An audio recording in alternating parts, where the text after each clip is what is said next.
Dear student, आप सभी का AP study commerce and English Guruji channel में स्वागत है।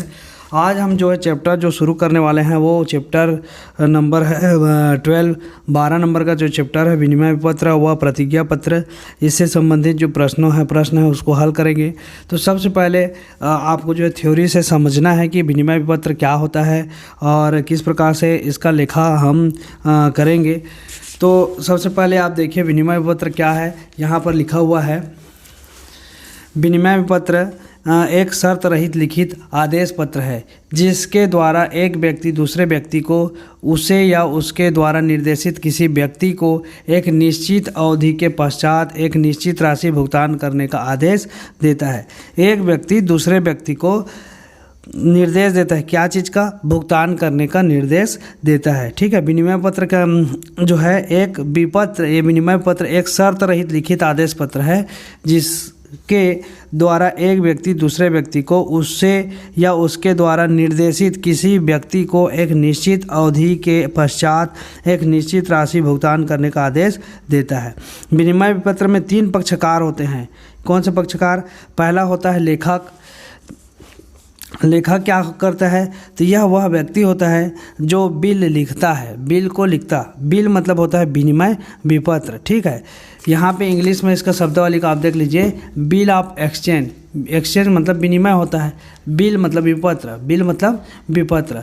तो जो बिल लिखता है, लिखा है मतलब विपत्र लिखता है, यह वह व्यक्ति होता है जो विपत्र लिखता है तथा उस पर हस्ताक्षर करता है। उस पर क्या करता है? हस्ताक्षर करता है। लेनदार या विक्रेता के द्वारा ही देनदार को ऋण के भुगतान के लिए विपत्र लिखा जाता है। तो विपत्र जो लिखता है वो कौन है? लेनदार या विक्रेता। लेनदार या विक्रेता ही क्या करता है? विपत्र लिखता है। लेखक, इसी को हम क्या बोलते हैं? विक्रेता जो लिखेगा उसको हम लेखक बोलेंगे, या हम क्या बोल सकते हैं? आहारता भी बोलते हैं, इंग्लिश में ड्रावर बोलते हैं। ठीक है। तो ये हो गया, लेनदार या विक्रेता ही क्या करता है? विपत्र लिखता है। देनदार को ऋण के भुगतान के लिए विपत्र लिखा जाता है। क्लियर हो गया? आगे चलते हैं। स्वीकारक या आहारी, ये कौन होता है? तो यह वह व्यक्ति होता है जिस पर बिल लिखा जाता है। देखिए, बिल जो लिखते हैं किसके नाम से लिखेंगे? तो हमेशा जो विक्रेता देनदार के नाम से बिल लिखता है, और यह वही व्यक्ति होता है जो जिस पर बिल लिखा जाता है। मतलब देनदार के ऊपर जो लिखा जाता है उसी को हम स्वीकारक बोलते हैं, या आहारी बोलते हैं, या स्वीकर्ता बोलते हैं। ठीक। तो यह वह व्यक्ति होता है जिस पर बिल लिखा जाता है। वह व्यक्ति बिल पर हस्ताक्षर करता है और भुगतान की स्वीकृति देता है। यह व्यक्ति देनदार होता है। लिखा है यहाँ पे कि यह व्यक्ति क्या होता है? देनदार होता है। इतना आपको समझ में आ गया होगा। अब आगे बढ़ते हैं। तो पहला जो है लेखक जो बिल लिखता है, बिल लिखना मतलब विपत्र लिखता है, और दूसरा जो है स्वीकारक या आहारी जो क्या करता है? उस विपत्र पर अपनी स्वीकृति देता है, उसे हम देनदार कहते हैं। ठीक। उसे हम स्वीकारक कहते हैं या आहारी कहते हैं विपत्र की भाषा में। फिर उसके बाद अदाता या प्राप्तकर्ता। एक होता है अदाता या प्राप्तकर्ता। अदाता या प्राप्तकर्ता वह व्यक्ति होता है जिसे भुगतान प्राप्त करने का अधिकार होता है।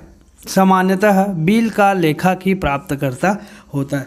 कहने का तात्पर्य विनिमय पत्र जिसके पास होगा वह अदाता या प्राप्तकर्ता कहलाएगा। ठीक है। अगर विनिमय पत्र को लेखक मतलब विक्रेता जो है किसी दूसरे को दे दिया होगा तो वह व्यक्ति जो जिसको भी दिया है वह व्यक्ति अदाता या प्राप्तकर्ता होगा। नहीं तो अगर वो अपने पास ही रखा है, लेखक अपने पास ही रखा है इस स्वीकर्ता से स्वीकृति लेकर के, तो वहाँ पर क्या होगा? लेखक मतलब विक्रेता ही क्या होगा? उसका अदाता या प्राप्तकर्ता होगा। ठीक है। आगे और एकदम अच्छे से क्लियर हो जाएगा, आप निश्चिंत रहिए। प्राप्य पत्र। प्राप्य पत्र क्या होता है और देय विपत्र क्या होता है? तो लेखक, धारक या व्यापारी जिसे विपत्र की रकम प्राप्त होती है उसकी दृष्टि से यह प्राप्य पत्र होता है।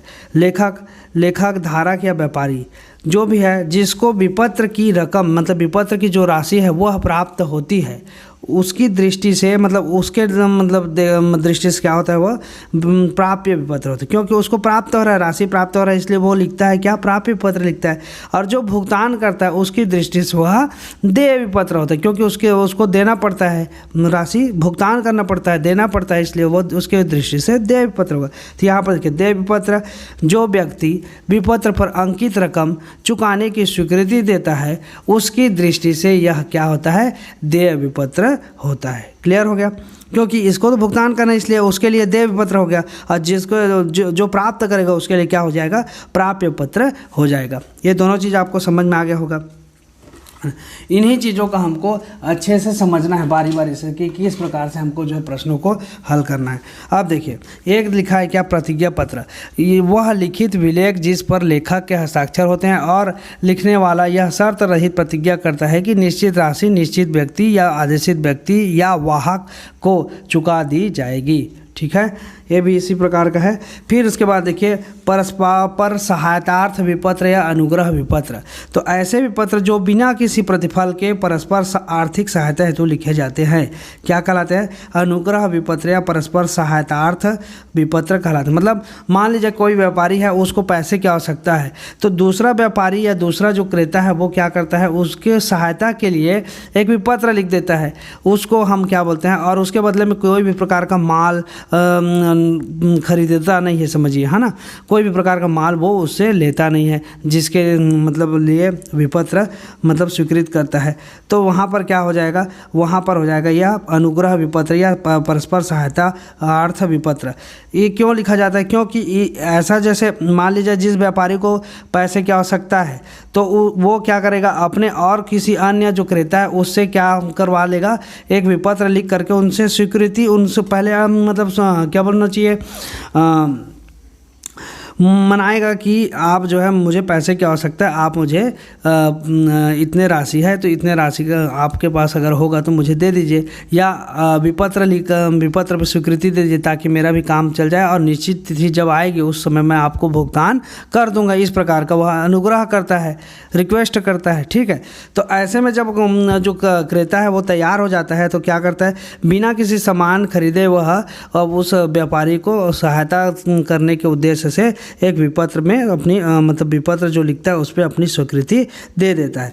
और वह जो व्यापारी हो क्या करेगा, उस विपत्र को, तो विपत्र को वह बैंक से बट्टे पर भुना लेगा। बैंक से जैसे चेक को हम भुनाते हैं उसी प्रकार से बैंक से बट्टे पर उसको भुनाया जाता है। मतलब जितने का विपत्र रहेगा, जितनी राशि का, उसमें से कुछ राशि काट करके जो है बैंक जो है किसको दे देगा, उस व्यापारी को पैसा दे देगा, और उस विपत्र को वो बैंक अपने पास रखा रहेगा। जब विपत्र की भुगतान तिथि आएगी उस तिथि को जो है बैंक जो है उस विपत्र का मतलब राशि को जो है जो भी स्वीकर्ता है उससे ले लेता है। ठीक है, स्वीकर्ता को उसका भुगतान करना पड़ता है। तो यहाँ पर और स्वीकर्ता को भुगतान करने के लिए पैसा जो है बाद में कौन दे देगा, व्यापारी दे देता है। ठीक है, आगे जो है इसका प्रश्न है आपको और अच्छे से समझ में आ जाएगा। फिर अनुग्रह दिवस, रियायती दिवस, देय तिथि के बाद 3 दिन जो है भुगतान की व्यवस्था के लिए और देय, मतलब जो जिस भी तिथि को हम विपत्र का भुगतान तिथि होता है उसमें 3 दिन और छूट दे देते हैं। उसी 3 दिन छूट को हम क्या बोलते हैं, रियायती दिवस, अनुग्रह दिवस के नाम से जाना जाता है। फिर है दर्शनीय विपत्र, ऐसा विपत्र जिसका भुगतान प्रस्तुति पर या मांग पर तुरंत करना पड़ता है। मतलब जिसको दिखा देंगे, दर्शन मात्र से जिसका भुगतान करना पड़ेगा वह हो जाएगा हमारा दर्शनीय विपत्र। म्यादी विपत्र, टर्म बिल बोलते हैं इसको, अवधि की समाप्ति पर जितने भी अवधि के लिए वो बिल रहेगा, जितने भी अवधि के लिए वह विपत्र रहेगा, उस वह विपत्र की अवधि की समाप्ति पर ही प्रस्तुत करने पर तुरंत भुगतान होने वाला विपत्र होता है। इस प्रकार से हो गया। अच्छा, इसमें विनिमय पत्र सर्वाधिक प्रचलित एक विनिमय साध्य प्रलेख है, इसके बारे में दिया, आप पढ़ लीजिएगा। विनिमय पत्र का अर्थ, तो देख लीजिए यहाँ पर आपको तो मैं बताया हूँ, यहाँ पे लिखा हुआ है विनिमय पत्र एक शर्त रहित लिखित एवं लेखक द्वारा हस्ताक्षरित आज्ञा पत्र है जिसमें विपत्र का लेखक किसी व्यक्ति विशेष को आज्ञा देता है कि वह एक निश्चित राशि स्वयं उसे या उसके द्वारा आदेशित व्यक्ति को अथवा विपत्र के वाहक को उसमें उल्लेखित राशि का एक निश्चित अवधि के पश्चात अथवा मांग पर भुगतान कर दे। चलिए आगे बढ़ते हैं। आप बाकी चीज़ों को विपत्र के लक्षण को पढ़ लीजिएगा, ठीक है। उसके बाद विनिमय पत्र के पक्षकार, इसको आपको जानना जरूरी है। तो विनिमय पक्ष का 3 पक्षकार होते हैं। कितने पक्षकार होंगे? 3 पक्षकार होंगे। कौन कौन से पक्षकार होते हैं देखिए। तो पहला जो होता है वो लेखक या आहर्ता होता है। जो विपत्र लिखता है उसे हम क्या बोलते हैं? लेखक या आहर्ता कहते हैं, ठीक। और इसको कौन लिखता है? तो इसको विक्रेता लिखता है या फिर लेनदार लिखेगा। विक्रेता लिखता है या फिर लेनदार, और विक्रेता ही प्रायः क्या होता है? लेनदार होता है। तो यह वह व्यक्ति जो विपत्र लिखता है और दाहिने और नीचे की तरफ अपने हस्ताक्षर करता है तथा भुगतान करने का आदेश देता है, विनिमय पत्र का लेखक अथवा आहर्ता कहा जाता है। ऐसा व्यक्ति प्रायः लेनदार हुआ करता है। लिखा है स्पष्ट रूप से। फिर अब दूसरा देखिए, आहारी या स्वीकर्ता, जिसको इंग्लिश में ड्रावी बोलते हैं, वह व्यक्ति आहारी या स्वीकर्ता कहा जाता है जिस पर विपत्र लिखा जाता है। मतलब जिसके नाम से विपत्र लिखा जाता है वह व्यक्ति क्या कहलाएगा? आहारी या स्वीकर्ता कहलाएगा। उसी को उस विपत्र पर अपनी स्वीकृति देनी पड़ती है, ठीक है। तथा जिसे भुगतान करने के निर्देश किया जाता है, यह व्यक्ति प्रायः ऋणी होता है। व्यक्ति क्या होता है? प्रायः ऋणी। अब देखिए, आहर्ता और स्वीकर्ता कैसे समझेंगे। 2 लोग हैं, मान के चलिए 2 लोग हैं। कौन कौन? राम और, मान लीजिए 2 लोग हैं। कौन कौन है? एक है राम और एक है श्याम। राम और ये श्याम। मान लीजिए राम क्या है? श्याम जो है विक्रेता है और राम क्या है? क्रेता है। राम क्या है? क्रेता है। राम क्रेता है। तो जब क्रेता जो है विक्रेता के पास कुछ सामान खरीदने के लिए जाता है, क्रेता विक्रेता के पास जब कुछ सामान खरीदने के लिए जाता है, तो जब ये जो राम है खरीदने के लिए सामान श्याम के पास जाता है, तो वह सामान अगर उधार मांगता है, क्या मांगता है? उधार मांगता है। उस स्थिति में यहाँ पर 2 कंडीशन होते हैं। देखिए, एक तो होता है उधार जो है विक्रेता जो है हमेशा माल को उधार देने के पक्ष में नहीं रहता। उसको कहीं ना कहीं उसकी राशि जो है डूब जाने की आशंका होती है। तो उस स्थिति से बचने के लिए वह विपत्र के माध्यम से जो है लेन देन के लिए अनुरोध करता है और उसके हिसाब से विपत्र के माध्यम से जो है लेन देन करने की इच्छा जाहिर करता है, ठीक है। तो यहाँ पर क्या होगा? राम अगर क्रेता है और वहाँ श्याम के पास जाता है और उससे अगर कोई सामान उधार मांगता है, तो वह उधारी तो देगा, लेकिन उस पर एक निश्चित शर्त रख देगा कि मैं एक विपत्र लिख देता हूँ, विपत्र, और उस पर आपको जो है कितने माह में आपको भुगतान करना है उसकी आपको स्वीकृति देनी पड़ेगी, ठीक है। एक प्रकार का समझिए स्टाम्प पेपर जैसे होता है ना, स्टाम्प पेपर में लिखी हुई बातें अगर कोई व्यक्ति नहीं मानता है तो उस कानून की शरण में जाता है और कानून के माध्यम से उस व्यक्ति को उन चीज़ों को मानना पड़ता है, क्योंकि वो प्रमाणित रहता है सरकार के द्वारा, इसलिए, ठीक है। उसी प्रकार यहाँ पर भी होता है। विनिमय पत्र में क्या होता है? जब भी कोई क्रेता अगर सामान खरीदता है तो विक्रेता क्या करता है? विनिमय पत्र लिख देता है, उसके नाम से लिख देता है, क्रेता के नाम से, है ना। और उस क्रेता के नाम से लिखे गए विनिमय पत्र में क्या करता है? क्रेता से स्वीकृति ले लेता है। क्रेता से स्वीकृति कि हाँ मैं इसके लिए सहमत हूँ, क्रेता लिख करके देता है, अपना हस्ताक्षर कर देता है। और जितने माह का विपत्र लिखा रहता है उसकी भुगतानावधि का, जैसे कोई बोलते हैं ना कि मैं 1 माह बाद लौटा दूंगा पैसा, 2 माह बाद लौटा दूंगा, इस प्रकार का जितने माह की अवधि के लिए वह विपत्र लिखा जाता है उतने माह की अवधि का उसमें उस विपत्र में उल्लेख होता है और फिर उसको भुगतान करने की सहमति क्रेता के द्वारा दी जाती है, ठीक है। तो यहाँ पर इतना समझ में आ गया कि क्रेता जो है क्या हो गया? स्वीकर्ता हो गया। क्रेता क्या हो गया? स्वीकर्ता हो गया। और विक्रेता क्या हो गया? लेखक हो गया। लेखक को हम और क्या बोलते हैं? आहर्ता बोलते हैं। क्या बोलते हैं? आहर्ता। और इसको क्या बोलते हैं? आहार्य बोला जाता है, ठीक। ये समझ में आ गया। तो अब जब देखिए, अब विक्रेता तो विपत्र लिख दिया, विपत्र पर क्रेता की स्वीकृति ले लिया। अब जिस अवधि तक, मतलब उसका अवधि रहता है 2 माह 3 माह, है ना, तो उस अवधि के पश्चात क्या करना पड़ता है? क्रेता को उसका भुगतान करना पड़ता है, उस विपत्र को, ठीक है। तो विपत्र को उस अवधि के पश्चात वो भुगतान कर देता है। मान लीजिए किसी कारणवश जो है विक्रेता उस विपत्र का भुगतान मतलब मान लीजिए किसी कारणवश जो है क्रेता जो खरीदा है वो विपत्र का भुगतान नहीं करता है उस अवधि में, जिस अवधि को पूर्ण हो रहा है उसके 3 दिन बाद उसका भुगतान करना रहता है लेकिन नहीं करता है, उस स्थिति में ये जो विक्रेता है, विक्रेता कौन, श्याम, इसके ऊपर क्या करवा सकता है, कानूनी कार्यवाही करवा सकता है, कोर्ट की शरण में जा सकता है। इसके लिए इसको क्या करना पड़ता है, इसके लिए इसको आलोकन अधिकारी के पास जाना पड़ता है, और आलोकन अधिकारी मतलब पब्लिक नोटरी होता है, उसके पास जाना पड़ता है और उसके बाद बताना पड़ता है कि ये जो विपत्र है राम के द्वारा स्वीकृत किया गया है, लेकिन ये राम जो है भुगतान करने से मना कर रहा है। वहाँ पर आलोकन अधिकारी पुनः उस विपत्र को राम के पास भेजेगा, और राम अगर जो है उसको भुगतान करने से मना कर रहा है, उसके बावजूद मतलब भेजने के बावजूद, पब्लिक नोटरी के भेजने, आलोकन अधिकारी भेजने के बावजूद भी क्या कर रहा है, मना कर रहा है, भुगतान नहीं कर रहा है, उस स्थिति में आलोकन अधिकारी एक टिप लिख करके दे देता है, नोट लिख करके दे देता है कि इसके द्वारा जो है विपत्र पर सच में भुगतान करने नहीं किया जा रहा है करके।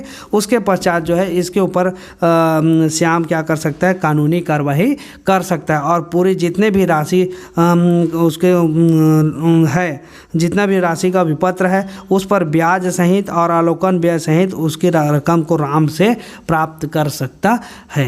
इसलिए ये क्या है, एक प्रकार से कानूनी दस्तावेज के रूप में प्रयोग किया जा सकता है। इसलिए जो है यह विपत्र व्यापार में प्रचलित होता है। अब चलिए, आप कहानी सुन लिए हैं। अब कहानी के बाद देखिए, यहाँ पर 3 पक्षकार होते हैं, मैं बोला हूँ। एक होता है विनिमय पत्र के पक्षकार, तो लेखक या आहारता, दूसरा होता है आहारीय स्वीकर्ता, और तीसरा होता है अदाता या प्राप्तकर्ता। देखिए अब यहाँ पे क्या होता है, एक चीज़ और सुनिए यहाँ से, क्रेता, एक होता है क्रेता जिसको हम क्या बोलते हैं, स्वीकर्ता बोलते हैं, स्वीकर्ता, और दूसरा होता है विक्रेता जिसे हम क्या बोलते हैं, लेखक बोलते हैं, लेखक, और एक होता है प्राप्तकर्ता। तो प्राप्तकर्ता विक्रेता ही होता है। प्राप्तकर्ता कौन है, विक्रेता होगा, या विक्रेता किसी अन्य व्यक्ति को, किसी दूसरे व्यक्ति को दे दिया है तो वह व्यक्ति जो है प्राप्तकर्ता हो जाएगा। ठीक है, तो लेखक, इसको हम क्या बोलते हैं, आहारता बोलते हैं, आहारता यहाँ पे लिखा है देखिए, लेखक या आहारता। ठीक, आहारी या स्वीकर्ता, तो क्रेता जो है क्या होता है, हमेशा स्वीकर्ता होता है, और अदाता या प्राप्तकर्ता कौन होगा, तो या तो ये क्या बोलते हैं, लेखक होगा, लेखक मतलब विक्रेता होगा, या फिर कौन होगा, या फिर जो है जो भी व्यक्ति, जो तीसरे व्यक्ति को अगर विपत्र को दे दिया होगा अगर लेखक, तो वह व्यक्ति उसका प्राप्तकर्ता कहलाएगा। चलिए देखिए, लेखक या आहारता वह व्यक्ति जो विपत्र लिखता है और दाहिनी ओर नीचे की तरफ अपने हस्ताक्षर करता है तथा भुगतान करने का आदेश देता है, विनिमय पत्र का लेखक अथवा आहारता कहा जाता है। ऐसा व्यक्ति प्रायः लेनदार हुआ करता है। लेनदार हमेशा क्या करता है, हमसे पैसा लेता है। ठीक है, इसलिए वह लेनदार कहलाएगा।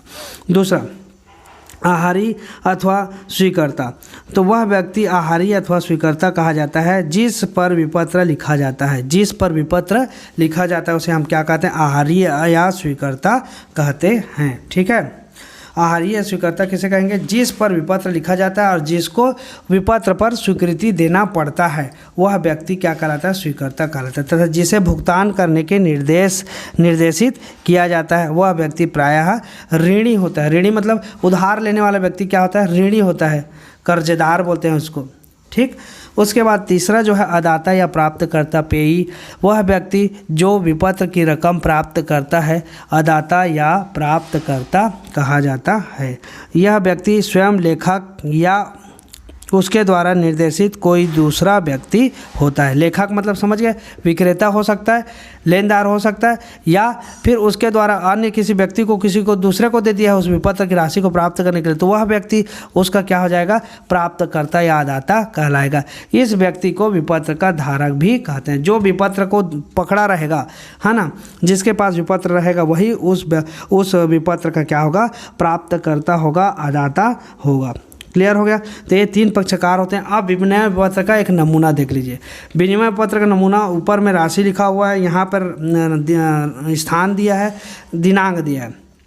किस दिनांक से जो है विनिमय पत्र लिखा गया है।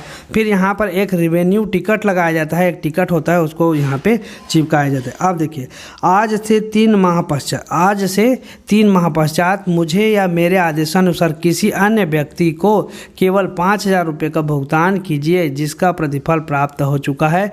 दुर्गा प्रसाद तिवारी, सेवा में श्री आत्मबोध प्रकाशन, नवबोध प्रकाशन, समता कॉलोनी, रायपुर। हस्ताक्षर, लेखक के हस्ताक्षर रहेगा। और इसी में क्या करेगा, इस विनिमय पत्र में जो स्वीकर्ता है उससे क्या करवा लेता है, स्वीकृति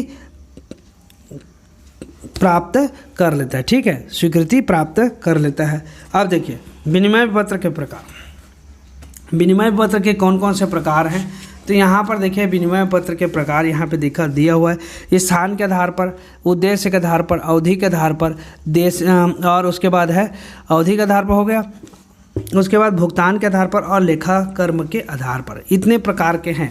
तो स्थान के आधार पर में देखिए देशी और विदेशी। और देशी मतलब जब विनिमय पत्र के स्वीकर्ता और लेखक दोनों एक ही देश के निवासी हैं तो उसे देशी विपत्र कहेंगे। अब जब विनिमय पत्र के लेखक और स्वीकर्ता दोनों अलग अलग देश के निवासी हैं तो वहाँ पर विदेशी विनिमय पत्र हो जाएगा। ठीक, व्यापारी विपत्र और अनुग्रह विपत्र।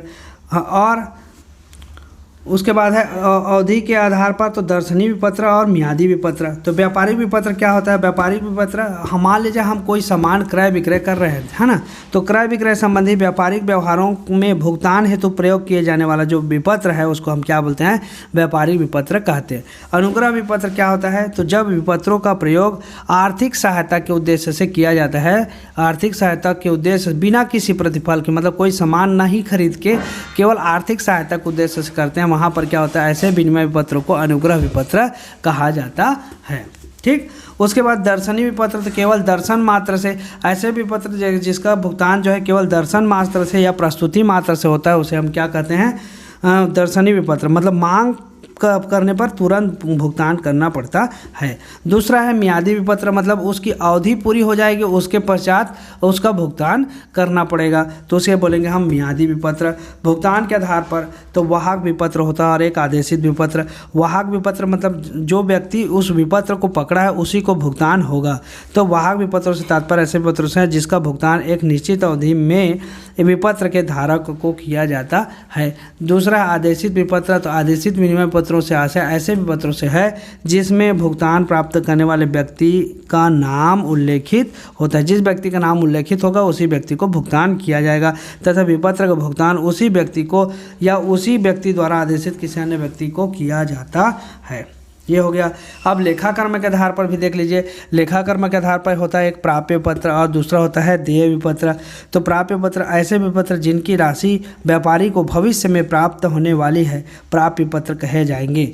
जैसे लेखक, धारक, व्यापारी या बैंक के लिए ये विपत्र क्या हो जाते हैं, प्राप्य पत्र हो जाते हैं। ठीक, और ऐसे विपत्र जिनकी राशि का भुगतान व्यापारी द्वारा किया जाता है देय विपत्र कहे जाते हैं। तो जो व्यक्ति या जो व्यापारी जो है भुगतान करता है विपत्र का, वह जो है उसके लिए क्या हो जाएगा, वह देय विपत्र हो जाएगा। जब कोई देनदार व्यापारी अपने किसी लेनदार का लिखा हुआ विपत्र स्वीकार करता है और ऐसा विपत्र उनके देय विपत्र होता है, ऐसा विपत्र उनके लिए क्या होता है, देय विपत्र होता है। एक ही विपत्र लेखक के अर्थात लेनदार के लिए प्राप्य पत्र और स्वीकर्ता अर्थात देनदार के लिए देय पत्र कहा जाता है। मान लीजिए आप क्रेता हैं और सामने वाला विक्रेता है, तो आप अगर विपत्र मतलब आप कोई सामान खरीदे हैं, उसके बदले में जो व्यापारी है वो आपके नाम पर विपत्र लिखा है और आप उस पर क्या दे रहे हैं, स्वीकृति दे रहे हैं, तो आप उसके क्या हो गए, स्वीकर्ता हो गए। आपके लिए वह विपत्र क्या हो जाएगा, देय विपत्र होगा, क्योंकि उसकी राशि को आप एक निश्चित निश्चित अवधि के पश्चात भुगतान करेंगे, इसलिए वह क्या हो जाएगा, आपके लिए देय विपत्र हो जाएगा।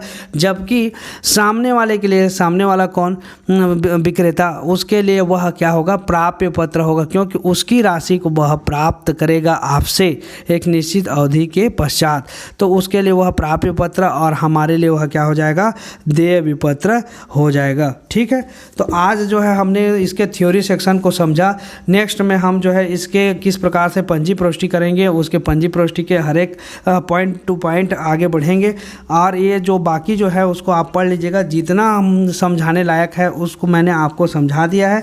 अब इसके बाद सीधा जो है हम क्वेश्चन की ओर आगे बढ़ेंगे कि किस प्रकार से विपत्र के भुगतान तिथि ज्ञात करते हैं, और अब बहुत सारी चीज़ें हैं इसमें समझने लायक। यह चैप्टर बिल्कुल बहुत ही सरल है, इसमें किसी प्रकार का कोई दिक्कत आपको नहीं आएगा। एकदम इससे अच्छा, इससे सरल चैप्टर आपको नहीं मिलेगा। पंजी प्रविष्टि जैसा सरल है, बस आपको पंजी प्रविष्टि कैसे करनी है उसको बस आपको सीखना है। तो कंटिन्यू आप बने रहिए चैनल पे। चैनल को सब्सक्राइब नहीं किए हैं तो चैनल को सब्सक्राइब कर दीजिए, बेल आइकन को प्रेस कर दीजिए। मैं लगातार आप लोगों के लिए कक्षा 11वीं और 12वीं का वीडियो बना करके लाते रहता हूं। अभी फिलहाल कक्षा 12वीं का वीडियो नहीं बना पाया हूं कुछ दिनों से, मैं भी मेरे बिजी होने के कारण, और 11वीं का भी नहीं बना पाया हूं। कोशिश कर रहा हूं कि जल्द से जल्द जो है आप लोगों के लिए जितना हो सके वीडियो उपलब्ध करा पाऊं। तो आज के लिए बस इतना ही। वीडियो को आप देखने के लिए बहुत बहुत धन्यवाद। चैनल को सब्सक्राइब कर दीजिए और वीडियो को अधिक से अधिक कक्षा 11वीं के स्टूडेंट तक आप शेयर कीजिए, यही आप लोगों से मेरी विनती है। धन्यवाद।